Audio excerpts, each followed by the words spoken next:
আসসালামু আলাইকুম এভরিওয়ান, জুয়েল চ্যানেলের পক্ষ থেকে আপনাদেরকে অভিনন্দন। আজ আপনাদের মাঝে একটি নতুন স্পেশালিস্ট ভিডিও নিয়ে আলোচনা করব। ভিডিওটি হলো খুসখুসে বিরক্তকর কাশি ওষুধ। দেখেন এভরিওয়ান, এটি একটি ইম্পর্টেন্ট একটি রোগ। কাশি নিজে কোনো রোগ নয়, ইহা অন্য রোগের উপসর্গ মাত্র। কাশি রোগ দুই ধরনের হয়ে থাকে, একটি হলো শুষ্ক কাশি, আরেকটি হলো সরল কাশি।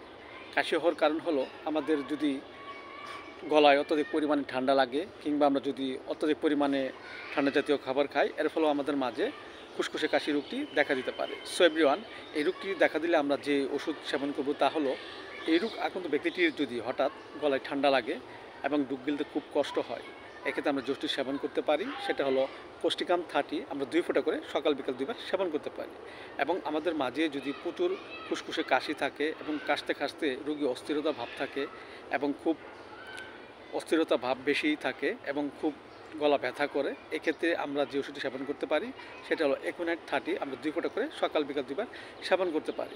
এছাড়া যদি আমাদের মাঝে যদি প্রচুর খুসখুসে কাশি হয়, কাশির জন্য আমরা রাতে ঘুমাতে পারি না, অনেক সময় উঠে বসে থাকি, এক্ষেত্রে আমরা যে ওষুধটি সেবন করব সেটা হলো সেনগুরিয়া ক্যান 30। আমরা 2 ফোঁটা করে সকাল বিকাল 2 বার সেবন করতে পারি।